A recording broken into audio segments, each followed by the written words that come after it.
Le 18-18 poursuit son tour de Provence à l'occasion des municipales. Ce matin, à Manosque, les candidats ont passé leur grand oral face à la rédaction. Nous avons également demandé aux Manosquins leurs attentes. Que feraient-ils s'ils étaient, eux, maires de Manosque ?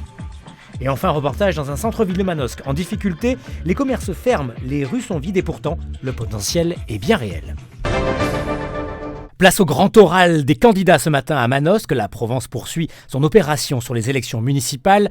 5 candidats dans la ville de Giono. Nous leur avons demandé à chacun quelle serait leur toute première mesure s'ils étaient élus maires. La première mesure, c'est la gratuité 2 heures de nos stationnements et la journée complète du dimanche, et de pouvoir recevoir les Manosquins une fois par semaine sans rendez-vous à la mairie. La première, c'est revoir la politique de stationnement. Faire en sorte qu'il y ait une politique de gratuité à des périodes qui sont très importantes, le mercredi après-midi, le samedi après-midi et entre midi et 2. La première mesure, comme je venais de le dire, ça sera d'aller voir le personnel. Parce que sans lui, sans ce personnel, s'il n'est pas apte à faire le changement que l'on désire, le grand tournant que l'on désire pour Manosque, on va être embêté. Donc il faut vraiment aller voir le personnel, la première des mesures. Ma première mesure, c'est d'écouter les gens et d'écouter les employés municipaux, de faire le point sur la situation et de voir ensemble sur quoi on avance dans notre projet. Les commerçants, les associations, il y a ce sentiment de laisser et d'abandon pour tous ces habitants. Et pour nous, ça sera indispensable de renouer ce lien de confiance, de le construire et de construire la ville de demain ensemble. Si j'étais maire de Manosque, la première chose que je ferais... Si j'étais maire de Manosque... Si j'étais maire de Manosque...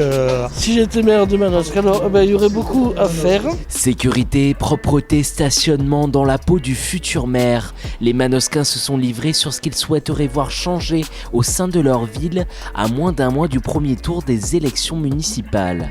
Si j'étais maire de Manosque, en premier lieu, je pense qu'il faut essayer de redynamiser le centre-ville. Parce que le soir, c'est souvent mort, il n'y a rien à faire.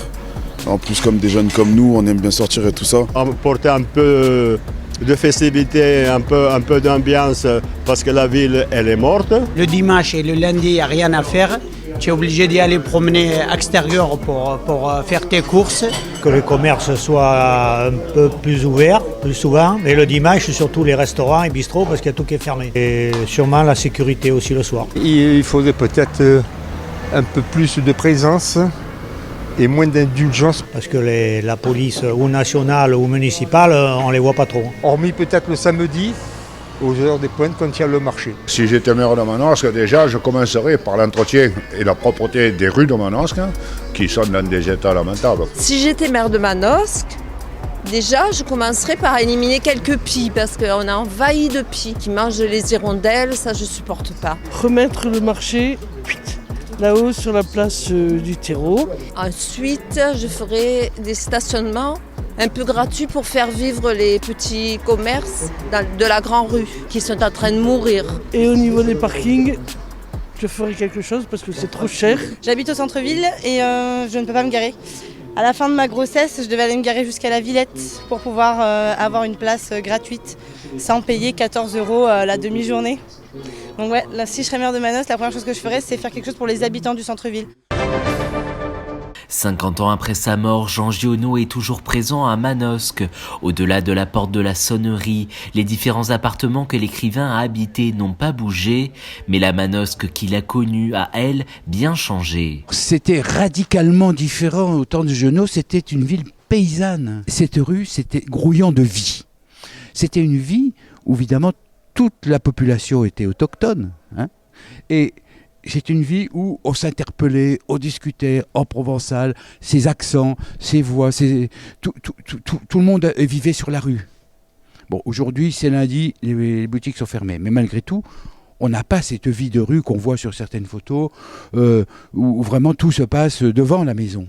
Élise Giono a écrit des souvenirs magnifiques où elle raconte que, par exemple, la grande distraction du dimanche soir, c'était quand même d'assister aux bagarres entre garçons sur le boulevard. Et qu'on allait se promener et qu'on revenait pour l'heure de la bagarre, qui était programmée quasiment. C'était le grand événement culturel du dimanche soir. La moindre attraction faisait événement. Les ruelles vivantes du début du XXe siècle sont aujourd'hui désertées et la ville s'est dotée de commerce et industrie. Un nouveau visage pour Manosque que Jean Giono n'aurait pas apprécié selon Jacques Mény. Il ne pourrait que continuer à dire ce qu'il avait déjà dit de son vivant, c'est-à-dire que Manosque, passé le cap de la fin des années 50, c'est fini. Manosque m'a quitté, il l'a dit.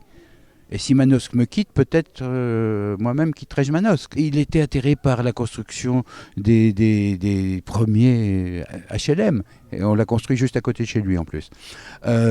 Il était atterré, évidemment, je pense que les zones industrielles, les zones commerciales, tout ça, c'était pas du tout évidemment à son goût. Il aurait aimé que Manosque reste une petite ville semblable à une petite cité italienne de la région de Florence. Si le centre-ville de Manosque est bien loin de l'image idyllique décrite dans l'œuvre de Giono, d'ici quelques jours, ce sera aux Manosquins de choisir à quoi leur ville devra ressembler. De la pluie dans les Alpes du Sud à Digne et Manosque, du soleil un petit peu partout ailleurs, sauf dans le sud de la Corse où il pleuvra à Ajaccio. La carte du temps est assez hétérogène pour la Provence et la Corse. Les températures sont plutôt de saison, 1 degré seulement à Digne, mais 8 à Marseille le matin et jusqu'à 11 à Bastia. L'après-midi, ça grimpe également, 17 à Bastia la maximale, 15 à Marseille, 14 à Arles et 15 à Avignon. Nous fêterons les Nestors.